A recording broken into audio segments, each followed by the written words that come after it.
사무엘하 11장입니다. 그 해가 돌아와 왕들이 출전할 때가 되매 다윗이 요압과 그에게 있는 그의 부하들과 온 이스라엘 군대를 보내니 그들이 암몬 자손을 멸하고 랍바를 에워쌌고 다윗은 예루살렘에 그대로 있더라. 저녁 때에 다윗이 그의 침상에서 일어나 왕궁 옥상에서 거닐다가 그곳에서 보니 한 여인이 목욕을 하는데 심히 아름다워 보이는지라. 다윗이 사람을 보내 그 여인을 알아보게 하였더니 그가 아뢰되 그는 엘리암의 딸이요 햇사람 우리아의 아내 밧세바가 아니니까 하니 다윗이 전령을 보내어 그 여자를 자기에게로 데려오게 하고 그 여자가 그 부정함을 깨끗하게 하였으므로 더불어 동침하매 그 여자가 자기 집으로 돌아가니라. 그 여인이 임신함에 사람을 보내 다윗에게 말하여 이르되 내가 임신하였나이다 하니라. 다윗이 요압에게 기별하여 햇사람 우리아를 내게 보내라 하매 요압이 우리아를 다윗에게로 보내니 우리아가 다윗에게 이르매 다윗이 요압의 안부와 군사의 안부와 싸움이 어떠했는지를 묻고 그가 또 우리에게 이르되 내 집으로 내려가서 발을 씻으라 하니 우리아가 왕궁에서 나가매 왕의 음식물이 뒤따라 가니라. 그러나 우리아는 집으로 내려가지 아니하고 왕궁 문에서 그의 주의 모든 부하들과 더불어 잔지라. 어떤 사람이 다윗에게 이르되 우리아가 그의 집으로 내려가지 아니하였나이다. 다윗이 우리아에게 이르되 네가 길 갔다가 돌아온 것이 아니냐. 어찌하여 네 집으로 내려가지 아니하였느냐 하니 우리아가 다윗에게 아뢰되 언약궤와 이스라엘과 유다가 야영 중에 있고 내 주 요압과 내 왕의 부하들이 바깥들에 침치고 있거늘 내가 어찌 내 집으로 가서 먹고 마시고 내 저와 같이 자리이까. 내가 이 일을 행하지 아니하기로 왕의 살아계심과 왕의 혼의 살아계심을 두고 맹세하나이다 하니 다윗이 우리에게 이르되 오늘도 여기 있으라. 내일은 내가 너를 보내리라. 우리아가 그날에 예루살렘에 머무느니라. 이튿날 다윗이 그를 불러서 그로 그 앞에서 먹고 마시고 취하게 하니 저녁 때에 그가 나가서 그의 주의 부하들과 더불어 침상에 눕고 그의 집으로 내려가지 아니하니라. 다윗이 우리아에게 이르되 오늘도 여기 있으라. 내일은 내가 너를 보내리라. 우리아가 그 날에 예루살렘에 머무니라. 이튿날 다윗이 그를 불러서 그로 그 앞에서 먹고 마시고 취하게 하니 저녁 때에 그가 나가서 그의 주의 부하들과 더불어 침상에 눕고 그의 집으로 내려가지 아니하니라. 아침이 되매 다윗이 편지를 써서 우리아의 손에 들려 요압에게 보내니 그 편지에 써서 이르기를 너희가 우리아를 맹렬한 싸움에 앞세워 두고 너희는 뒤로 물러가서 그로 맞아 죽게 하라 하였더라. 요압이 그 성을 살펴 용사들이 있는 것을 아는 그곳에 우리아를 두니 그 성 사람들이 나와서 요압과 더불어 싸울 때 다윗의 부하 중 몇 사람이 엎드러지고 햇사람 우리아도 죽으니라. 요압이 사람을 보내 그 전쟁의 모든 일을 다윗에게 보고할세 그 전령에게 명령하여 이르되 전쟁의 모든 일을 네가 왕께 보고하기를 마친 후에 혹시 왕이 노하여 내게 말씀하기를 너희가 어찌하여 성에 그처럼 가까이 가서 싸웠느냐. 그들이 성 위에서 쏠 줄을 알지 못하였느냐. 여름 벳셋의 아들 아비멜렉을 쳐 죽인 자가 누구냐. 여인 하나가 성에서 맷돌 윗짝을 그 위에 던지매 그가 데베스에서 죽지 아니하였느냐. 어찌하여 성에 가까이 갔더냐 하시거든 네가 말하기를 왕의 종 햇사람 우리아도 죽었나이다 하라. 전령이 가서 다윗에게 이르러 요압이 그를 보낸 모든 일을 다윗에게 아뢰어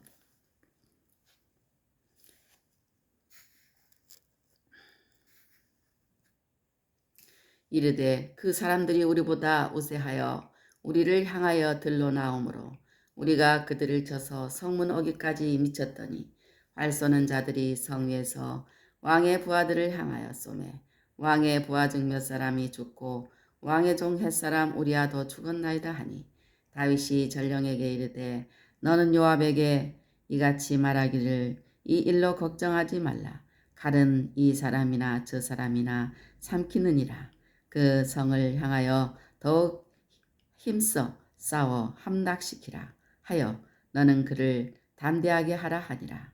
우리아의 아내는 그 남편 우리아가 죽었음을 듣고 그의 남편을 위하여 소리내어 오니라. 그 장례를 마침에 다윗이 사람을 보내 그를 왕궁으로 데려오니 그가 그의 아내가 되어 그에게 아들을 낳으니라. 다윗이 행한 그 일이 여호와 보시기에 악하였더라. 아멘.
할렐루야. 오늘은 사무엘하 11장을 읽었습니다.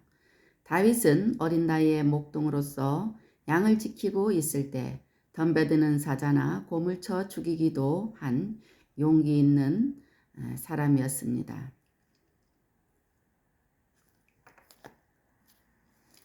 그리고 준수한 사람이었습니다.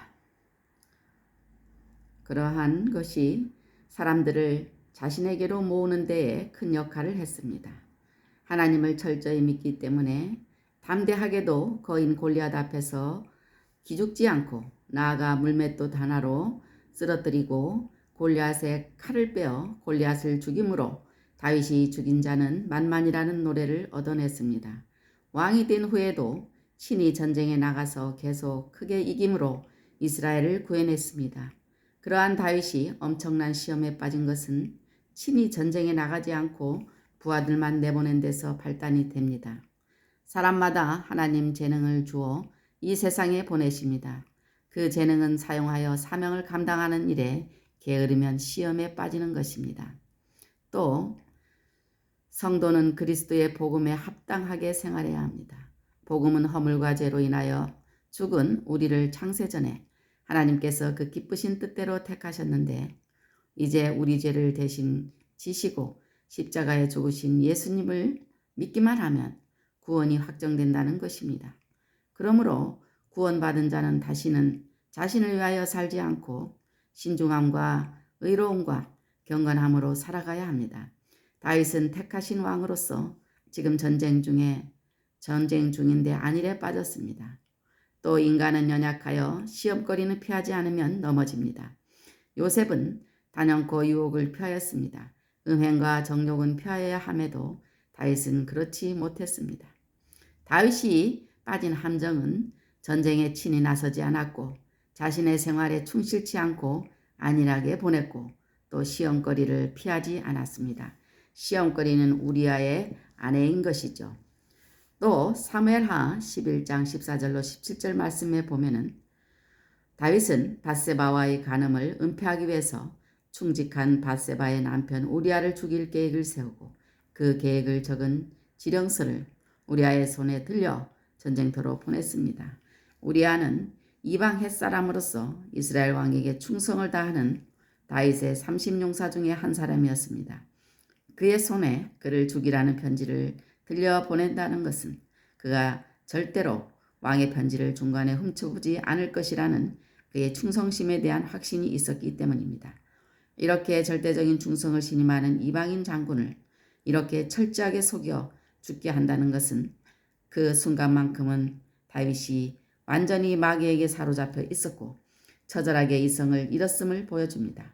욕심이 잉태한 즉 죄를 낳고 죄가 장성한 즉 사망을 낳는다지만 사람이 정욕에 빠지면 이 정도까지도 가능하구나 하는 생각에 두려움이 앞섭니다. 인간은 하나님의 은혜가 아니면 어쩔 수가 없기 때문입니다. 또 왕의 권세는 그가 하나님의 사역자가 되어서 백성들에게 선을 베풀기 위하여 주신 것으로 이 권세로 하나님의 명을 대신하여 심판을 행하기도 합니다. 이러한 신성한 권세를 오용하고 남용하여 명백한 살인을 교사한다는 것은 직접 살인하는 것보다 더 악한 죄입니다.